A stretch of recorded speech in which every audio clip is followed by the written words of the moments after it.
Hey, folks, this clip is brought to you by Farm Bureau Health Plans. For better coverage, better rates, and better service, go to fbhp.com/ATOZ. That is Farm Bureau Health Plans. Now, some recruiting updates. I'll just kind of throw it to you, Zach. You sort of compiled this. Tennessee obviously had a weird week last week where you had a couple of recruits you maybe thought you were going to get commit to other places. One in particular that literally got predicted to Tennessee chooses another school. And then this week, you just have a lot of guys taking trips to other schools, and they're guys that had gained momentum with Tennessee. What were some of those, Zach, that you have there? Yeah, I think I got to say before we get into this, because it's not necessarily super positive, but it's not super negative either. It's kind of like wait and see mode. But I think Tennessee's getting to a point with some of these recruiting battles where they're going for these guys that, and they should be. These are the guys they need to be after. These 4-star, 5-star elite guys that it's just not so clear early on. I mean, you can kind of telegraph where a high 3-star, low 4-star, from Tennessee might be going. Like, okay, he's obviously going to Tennessee. Everybody knows it. But you get some of these guys that Tennessee's going after: Georgia, Alabama, Clemson, Oklahoma. I mean, it's a lot to think about. You got to take all these official visits. It's probably a close battle for some of these guys. So, Tennessee's in the mix for several of these guys, but I think there's a few that's like, okay, felt pretty good about them a couple of weeks ago. Now it's kind of a little more up in the air. Like Boo Carter, for example. That's a guy that I think you have to get. 4-star athlete. I don't think he's going to be a 5-star, but he's not that far from one. Can play DB, can play on the offensive side of the ball. Seems like Michigan is kind of creeping in there, can maybe pull an upset there and possibly steal Boo Carter from Tennessee. I mean, they made a good impression on him. He took a visit there with Ryan Wingo, a 5-star wide receiver that Tennessee's targeting. Boo Carter seemed a little more excited about the visit than Wingo, I'd say. Not that Wingo wasn't. He just kind of gave more generic answers. Boo Carter was more talking about the offense, the relationship. He's got some friends, other recruits that he might want to go there with, and talking about, the 4 of us could win a national championship here, and they're wearing the Michigan jerseys. So I think there's a little bit of reason for concern there. He announces in a couple of days, June 17th, I believe, is his commitment date in Manhattan, randomly enough. I don't know. Like I still feel like that's going to be Tennessee, but if he commits to Michigan, it'll be a very familiar feeling where it's like, okay, kind of like Von Bell when he went to Ohio State, and instead of Tennessee, another Chattanooga area player. I could see it happening. I still think it'll be Tennessee, but I would not be shocked at all if it's Michigan. And that's going to be a tough one because it's one of the top in-state players. It's the guy that Tennessee really wants.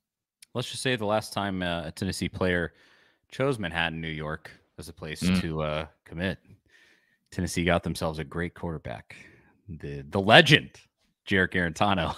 He is in the NFL, technically. He is? Hey. I think he's still hanging on with the Broncos. Yeah. You got to get some of these guys. I don't want to put undue pressure on Heupel at this point, and I've said it 1,000 times now. You win 11 games after what we've been through the last 15 years, and you're going to get tons of slack from me, period. It just is the way that it is.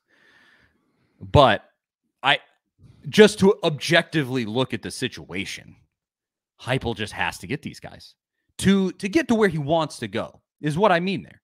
To reach the goals Heupel and this program want to get to, they have to get some of these guys. And that's the facts on the ground.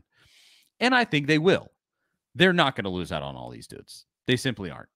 Because there was also Williams. Oh, yeah, you got he took Williams. Nwaneri is a 5-star defensive lineman, one of the top recruits overall in the nation. It seemed like it was a Tennessee-Oklahoma battle, and now Georgia's kind of in the mix. He took a visit to Georgia, and I'm surprised they weren't in the mix sooner because I think he's one of the top 5 recruits in the nation. I'm not sure where he was rated by some of the recruiting services, but he's up there. He's a 5-star guy that you need to get. And if it's between Tennessee and Oklahoma, that's a battle you have to go win. Georgia gets in the mix. I mean, how are you going to blame Josh Heupel if he loses him to Georgia? You really can't. I mean, they just had a defensive lineman drafted, number 9 overall, and Jalen Carter. They had several defensive players go in the first round. It's very hard to recruit against that.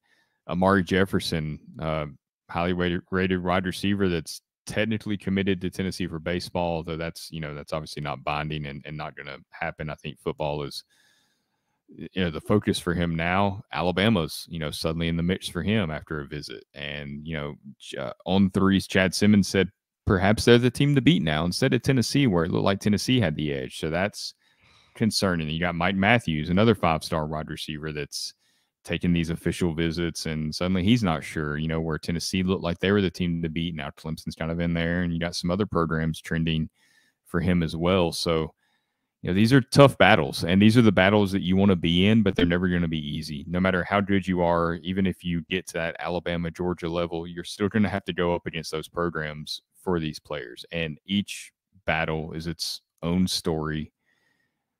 I don't know who Heupel will get and won't get out of these players, but it's hard to criticize him too much just because of how much we've praised him for the way that Tennessee's approached recruiting, the energy they're putting into it, the effort. It's all there. They're doing all the right things. They're pushing all the right buttons. Sometimes you got to go make the playoff, win a championship before you can get some of these guys over Alabama and Georgia. Now, losing Boo Carter to Michigan, that would be tougher just because he's a Chattanooga kid. Losing him to a Big Ten school after you've been recruiting him this long, having him on campus that many times. Hopefully for Tennessee's sake, distance will be a big factor there for him, proximity to family, being able to watch him and be around him. But that would be a tough one to swallow if they lost him to Michigan.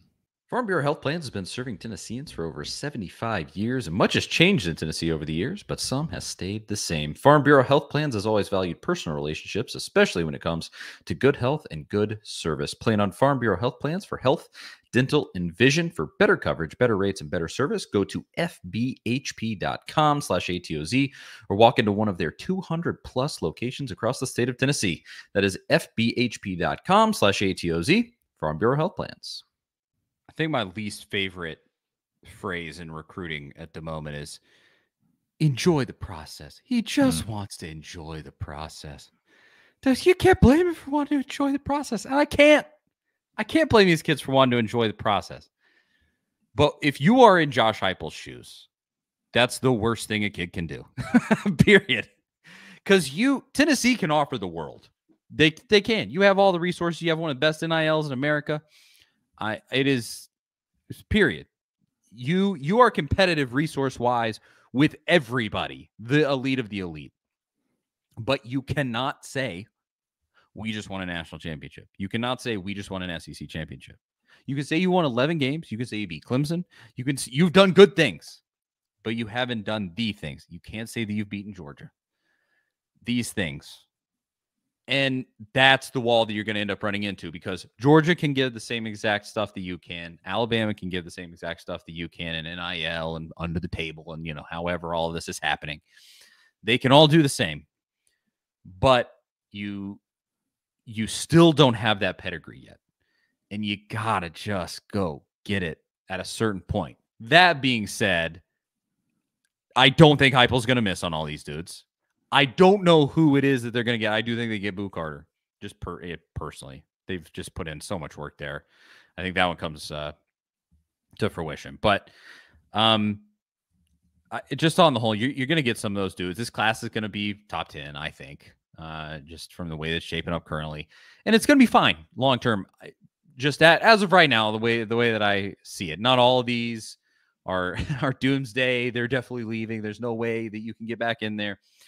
But there are just some things with Tennessee football at the moment that the passage of time has to happen, and you have to go beat Georgia. You have to go win an SEC championship. You have to get Nico in here and show what Nico can do, and then recruit these guys. Do all these things that you're going to have to do, and that just is what it is. But was there anything else with recruiting before we move on to our predictions to end the show? Yeah, that's about it. I mean, you got a bunch of official visits happening this month. So I think once the calendar flips to July, we'll have a little better view of how this class is going to shake out and where Tennessee kind of stands for some of these top guys. So we'll see. And several of those guys are taking visits to Tennessee, I think the last or next to last weekend in June. So we'll see how it shakes out for Tennessee after that. But, it's going to be tough. It's always tough to get these guys. It is. Always. And the fact that you're – I mean, JL says it here. Georgia's buying houses, for crying out loud, for these kids. What are we supposed to do? I'm not sure. But time will tell. We'll just have to see who they get, who they don't, and we'll talk about that then.